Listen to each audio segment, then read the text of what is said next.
¿Qué tal? Videotutorial número 16 del curso de Ajax. Seguimos con aplicaciones prácticas y vamos a ver cómo crear una parrilla de datos, un data grid con tecnología Ajax. Los data grid han sido siempre una de las áreas donde las aplicaciones web han tenido una seria desventaja comparados con los programas de escritorio. Se debe, por una parte, al hecho de que la página necesita una recarga completa cada vez que queremos alternar entre las distintas páginas que pueden formar un data grid.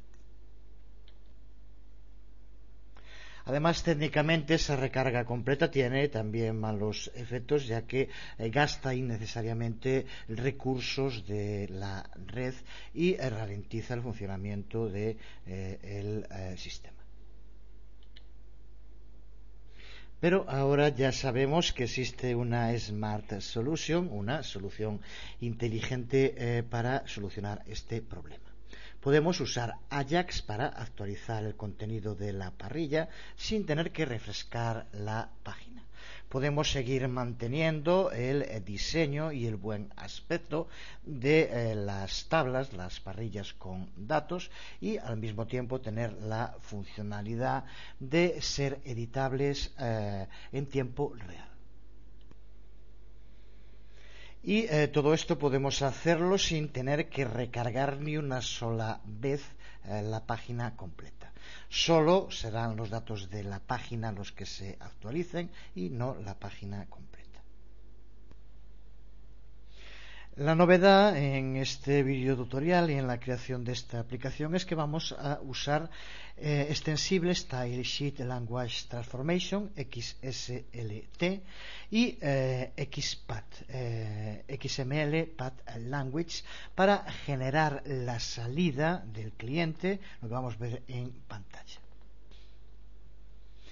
Tanto XSLT como XPath forman parte de la familia que nace con XML, Extensible Markup Language. Es lo que se conoce, se habla de este grupo totalmente relacionado entre sí como el equipo X. Este equipo X, que surge con el nacimiento de XML, esa especie de lenguaje universal que permite comunicar a la mayor parte de los lenguajes de programación. Pero con la aparición de XML se hace necesaria dos cosas. La primera es cómo darle formato a esos datos XML que recibimos en nuestras aplicaciones. Y la segunda, cómo poder solicitar información, recuperar datos de consultas hechas a XML. Y para eso han surgido, por un lado, XSL y XSLT, que observa que hace referencia Style Sheet a hojas de estilo.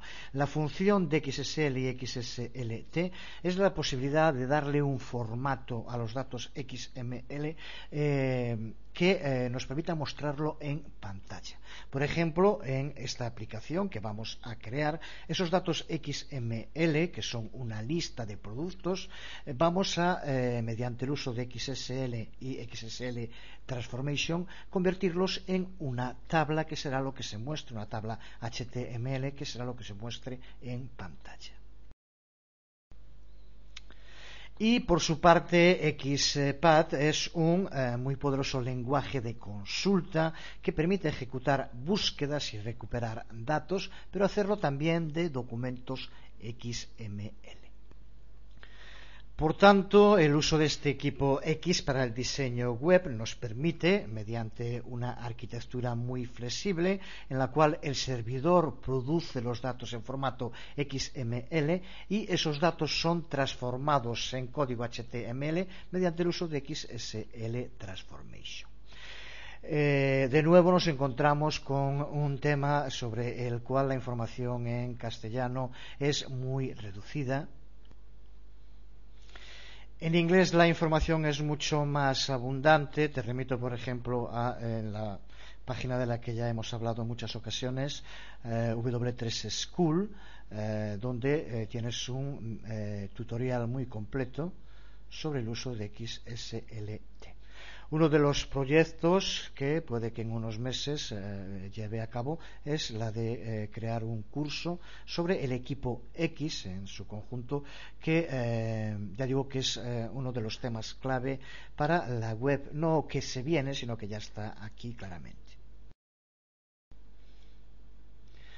Y una prueba es esta tabla interactiva que utiliza Ajax, pero que sería también imposible de elaborar sin contar con el uso del formateador de XML, que es lo que realmente hace XSL Transformation.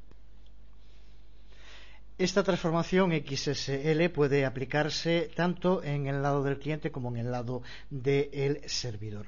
En este videotutorial en concreto, en esta aplicación en concreto, vamos a basar toda la funcionalidad en el propio cliente, donde se llevará a cabo la transformación. No requiere, por tanto, llevar a cabo ninguna implementación en el servidor, aunque eso impone una serie de restricciones. Para esta aplicación nos sirve, pero en una aplicación que haremos dentro de un par de videotutoriales, en la que vamos a crear un lector RSS usando Ajax y usando de nuevo XSL Transformation, pero en este caso será utilizado del lado del servidor. Pero tanto se lleve a cabo del lado del cliente como del lado del servidor, en nuestro caso usando PHP, la funcionalidad es exactamente la misma, que es convertir XML en HTML, que se muestra en el cliente, como aquí vemos. Resumiendo, entonces, las funcionalidades clave que vamos a utilizar para crear esta aplicación es, por un lado, el uso de XSL, que nos permitirá generar una parrilla de datos HTML que se basa en los datos XML que recibimos del servidor. Y vamos a usar Ajax para hacer que esa parrilla de datos sea editable. El usuario va a poder alternar entre las distintas páginas de los productos y va a poder editar detalles de productos sin tener que llevar a cabo para ello ningún tipo de recarga de la página. Observa directamente en el funcionamiento de la aplicación cómo vamos a poder movernos entre las páginas que forman nuestra parrilla sin que se produzca ningún tipo de recarga de la página. Solo se recargan los datos en concreto que necesitamos. Además, podemos a cada a cualquiera de los productos, pulsando sobre editar, y de nuevo sin recargarse para nada la página, entrar en modo edición y podríamos cambiar cualquiera de los datos que aquí aparece en el precio, en el nombre o si se encuentra en promoción o no. Y después tenemos la posibilidad de actualizar, con lo cual se guarda lo editado, o cancelar, con lo que se vuelve a la situación anterior. Esto, observa que en todos los casos es sin llevarse a cabo ningún tipo de recarga de página, ya que es la parte que gestionamos a través de peticiones asincrónicas Ajax. Vamos entonces a empezar viendo una perspectiva general de toda la aplicación y posteriormente vamos a centrarnos en aquellas partes del código que nos permiten entender lo fundamental de su funcionamiento, intentando de nuevo, creo que es importante no caer en repetición respecto a anteriores videotutoriales. Vemos aquí un resumen con los 8 archivos que forman nuestra aplicación.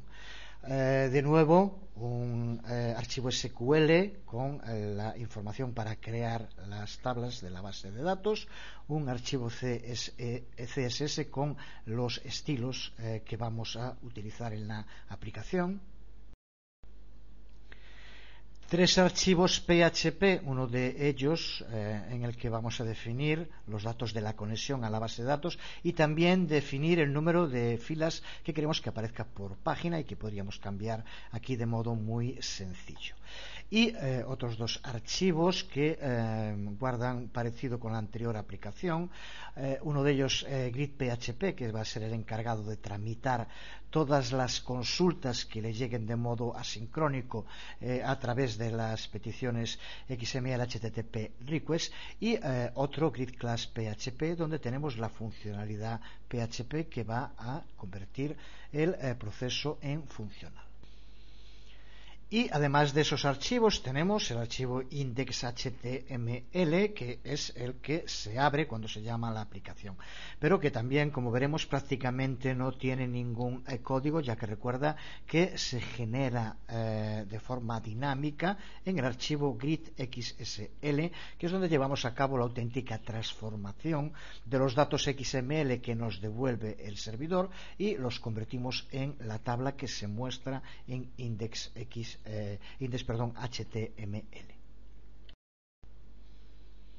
Y por último el archivo grid.js, que es donde vamos a incluir todo el código JavaScript del lado del cliente de la aplicación, incluido todo el código Ajax que necesitamos. Pues estos 8 archivos son los que forman nuestra aplicación, nuestra parrilla dinámica. Empezamos por crear la base de datos que, como aquí vemos, consta de una única tabla a la que llamaremos product y que está formada por 4 campos. Uno de ellos para el ID, que es automático, y otros que serán name, price y on promotion, que es donde vamos a indicar si está en promoción o no, que es donde aparece la caja con un chequeo que puede estar marcada o no. Ya en el archivo product SQL van también datos de ejemplo, que desde luego podrían ser cualquier otro, pero en el que vemos de nuevo los distintos campos, el product ID, que se va autoincrementando, name, el nombre, price, el precio, y por último un promotion, que como vemos es un valor bit que solamente puede tener como valor 0 o 1. Si tiene 0 no está marcado, si tiene 1 está marcado. Como de costumbre, toda la funcionalidad del lado del servidor la centralizamos en un archivo, al que en este caso llamamos grid.php, y que a su vez llama a otro grid class PHP, y también el otro archivo donde tenemos todo lo que tiene para la gestión de errores en caso de algún tipo de mensaje de error de parte del servidor. Una vez más, este archivo grid.php en este caso es el lugar de acceso de todas las peticiones asincrónicas que lleguen desde el cliente. Este archivo espera recibir un parámetro string que tiene el nombre de action, que es la primera parte clave que vamos a ver, y que también vemos aquí cuáles son los valores que puede tener. Este parámetro action, que contiene un string, puede tener dos valores posibles. Bien puede tener como valor fitGridPage o puede tener como valor updateRound. fitGridPage es el valor usado para recuperar una página de productos. Y como vemos aquí, junto con este parámetro, el servidor también espera otro parámetro llamado page, que es el que va a indicar, va a especificar la página que tiene que devolver, la página de productos a devolver. Y por su parte, updateRound es el valor usado para actualizar los detalles de una fila que haya sido editada por el usuario. Para esta acción, como vemos aquí, el servidor también espera recibir los nuevos valores para el producto. Son 4 parámetros que coinciden, como veíamos, con los campos de la base de datos, el ID, on promotion, price y name.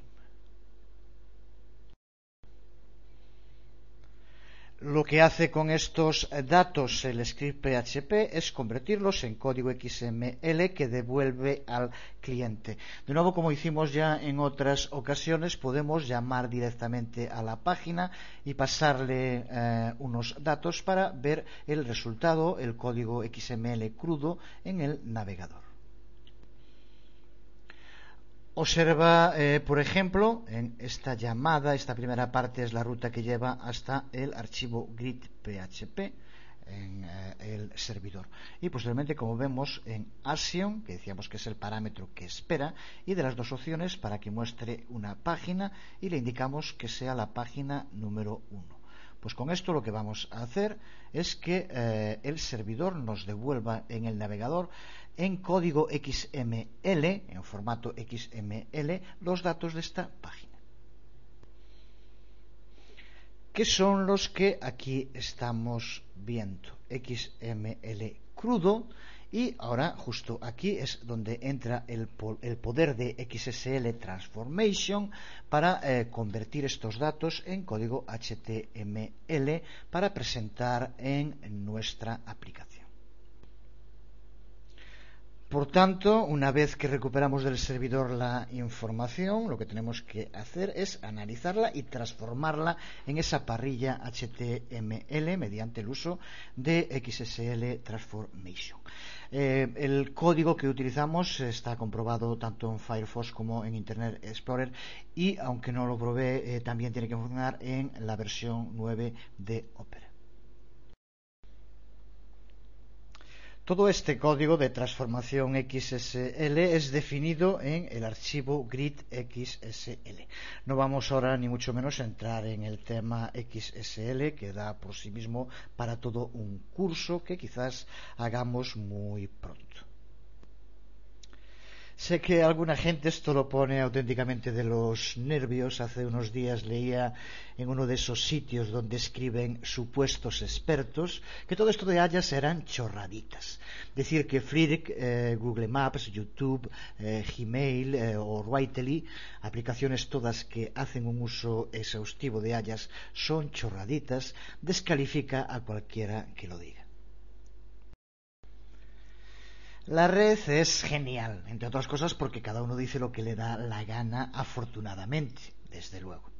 Pero eso no deja de ser una prueba más del modo en el que los mediocres intentan esconder sus propias incapacidades. Muy similar al discurso que tanto se extendió sobre Flash, que si ralentizaba, que si no cumplía los estándares, que si no lo indexaba Google. La belleza no importa, decimos los feos. El problema es que no se sabe usar Flash, programa que es complejo y que requiere tiempo y esfuerzo para aprenderlo.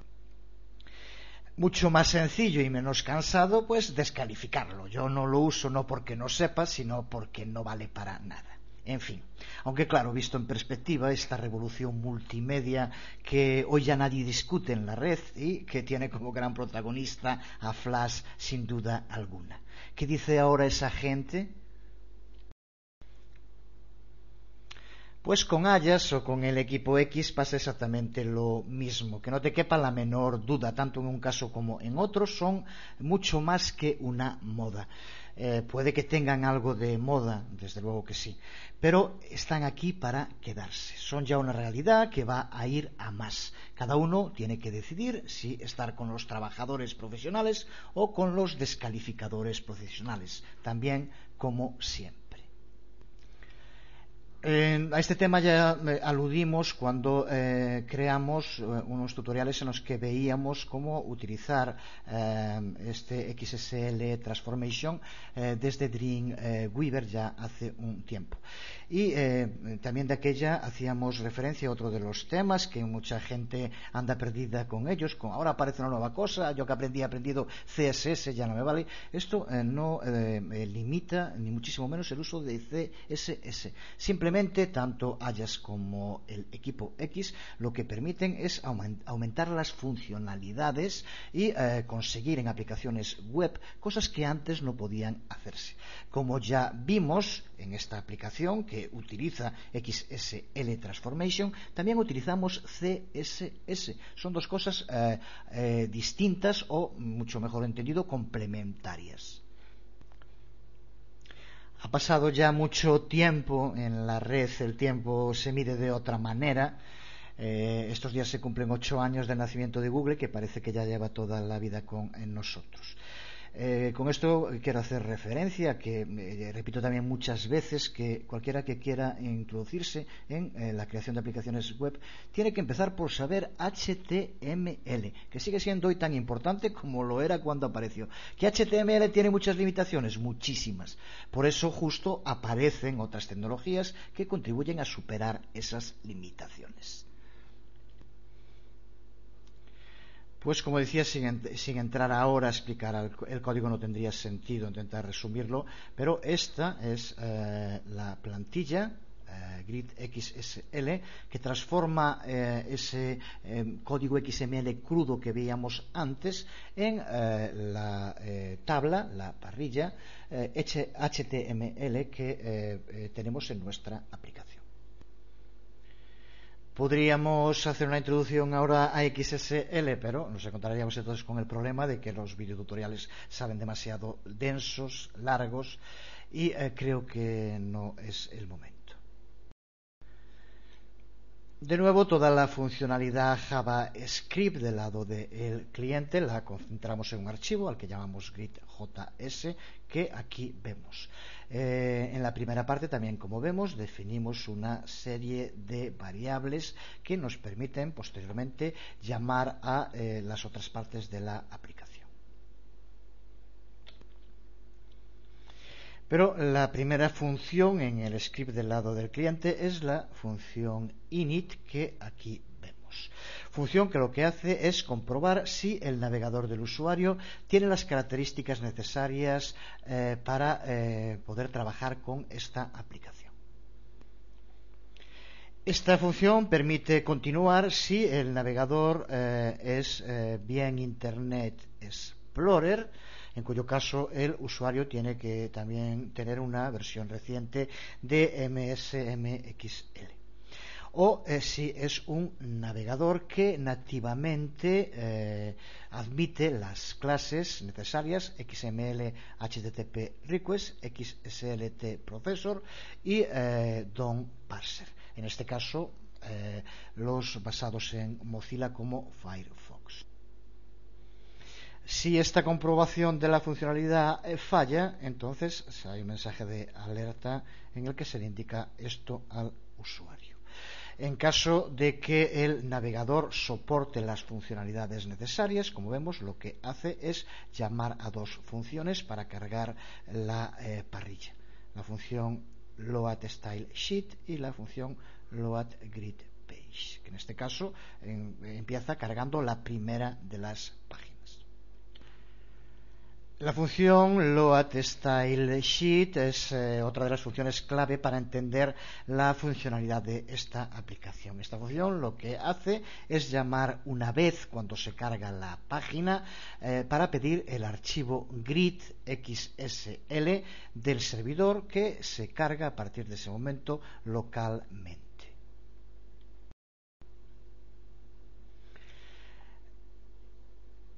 Como vemos, este archivo, el uso de esta función para llamar a el archivo grid XSL se hace de modo sincrónico. Aquí ponemos false, que ya tienes que saber perfectamente a qué se refiere. Y observa como aquí, en el valor que pasamos, XSLT file URL, es una de las variables que creamos aquí al principio y que hace referencia al archivo grid XSL, que es el que queremos cargar en el cliente sincrónicamente. Una vez que es cargado ese archivo, lo almacenamos usando las técnicas específicas del navegador que use el usuario, que va a depender de nuevo si el navegador tiene la funcionalidad nativa, caso de Firefox por ejemplo, o si es Internet Explorer, en cuyo caso entonces tendremos que utilizar un objeto ActiveX. Por su parte, la otra función, la función loadGridPage, que como argumento hay que pasarle un número de página. Es llamada una vez cuando se carga la página y que se llama en ese caso a la página número 1, pero también después se llamará cada vez que el usuario pulse sobre los enlaces para ir a la página previa o para ir a la página siguiente. Con eso se irán cargando las distintas páginas de datos y en este caso sí se trata de una llamada al servidor de tipo asincrónico y siempre nos va a pedir que especifiquemos el número de página al que queremos ir. Observa cómo esta parte de aquí es muy similar a lo que escribimos antes directamente en el navegador, que hacíamos que nos aparecieran los datos de la primera de las páginas. La función de respuesta handle grid page load es llamada para manejar la respuesta del servidor. En la primera parte, después del típico mecanismo para gestionar los posibles errores, nos encontramos con el código que de modo efectivo transforma la estructura XML que recibimos del servidor, que veíamos antes un ejemplo, y la transforma en el código HTML que se le va a mostrar al cliente en el navegador. Ese código de transformación, de nuevo, va a ser distinto dependiendo del navegador del cliente. Si es Internet Explorer utilizando un objeto ActiveX y en el otro caso si es soportado nativamente, si el propio navegador soporta nativamente XSL, como es el caso del Firefox. A continuación tenemos la función edit.id, que es llamada cuando los enlaces de editar o cancelar son pulsados en la parrilla, con lo que se habilita o deshabilita el modo de edición, como veíamos antes cuando probábamos la aplicación. Si el modo edición está habilitado, el nombre del producto, su precio y la caja de chequeo de si está en promoción o no son todos ellos editables. Cuando deshabilitamos el modo edición, estos mismos elementos vuelven a su modo no editable. Por su parte, las funciones save y la función undo son funciones de ayuda usadas para editar las distintas filas. La función save salva los valores del producto original, que son cargados de nuevo en la parrilla por undo si el usuario cambia de opinión y pulsa el enlace cancelar en lugar de el enlace actualizar después de haber editado cualquiera de las filas. La funcionalidad de actualización de una fila es llevada a cabo por la función update round. En este caso, cuando el usuario cambia algo dentro de una fila y quiere que esos cambios se guarden. Se usa, por tanto, esta función updateRound, que, como vemos, hace una llamada asincrónica al servidor especificando los distintos valores del nuevo producto que forman un string y que serán guardados en la base de datos. Ese string lo crea mediante el uso de otra función que aquí vemos, createUpdateURL. Función que aquí vemos y que, como decíamos, crea ese string con los parámetros de la petición que permite actualizar la fila. De nuevo, como con el resto de las aplicaciones, irán, junto con el video tutorial, perfectamente documentadas para seguir paso a paso su estructura. Y para terminar, la función de respuesta, handleUpdateRound, que tiene la responsabilidad de asegurarse que el cambio del producto se lleva a cabo de modo correcto, en cuyo caso se deshabilita el modo de edición para esa fila después de haber incluido los cambios. O, en caso de que el servidor devuelva algún error, muestra el mensaje de error. La técnica para mostrar el error ya fue implementada en otros ejercicios anteriores. Si el servidor devuelve un mensaje de error específico, ese mensaje será mostrado al usuario. Si PHP está configurado para que no muestre los errores que devuelve el servidor, entonces lo que haremos será mostrar un mensaje genérico de error. Pues nada más, vamos a dejarlo aquí. Los archivos PHP, tanto grid.php como la clase, puedes analizarlos, no incluyen nada que no tengas ya que entender perfectamente. Resumimos, en este video tutorial hemos implementado técnicas Ajax con las que ya estamos familiarizados para construir una parrilla de datos, y hemos utilizado para ello XSL, lo que nos permite implementar arquitecturas muy poderosas, en este caso solo desde el lado del cliente. Veremos en otra de las aplicaciones del curso como también podemos hacerlo del lado del servidor. Cuando se trabaja con XML, que en cualquier aplicación dinámica es ya prácticamente la norma, usar XSL para formatear los datos que queremos mostrar a los visitantes es el modo más profesional para tratar con este tipo de tareas. Y si eres serio en tu aproximación al aprendizaje del desarrollo web, es muy recomendable que profundices en el aprendizaje de XSL, en general de lo que dijimos que llaman en inglés el X-Team, el equipo X. Algo que sin duda requiere trabajo, requiere tiempo y requiere energía, pero también ese esfuerzo sin duda será muy fructífero. No caigamos en lo que definía muy bien el otro día el Roto en su viñeta en El País. Tenemos que defender nuestro mayor patrimonio cultural, que es la incultura. Tanta y tanta gente malgasta su energía con eso. Nada más, os habló Jesús Conde desde el fin del mundo y un poco más allá. Nos vemos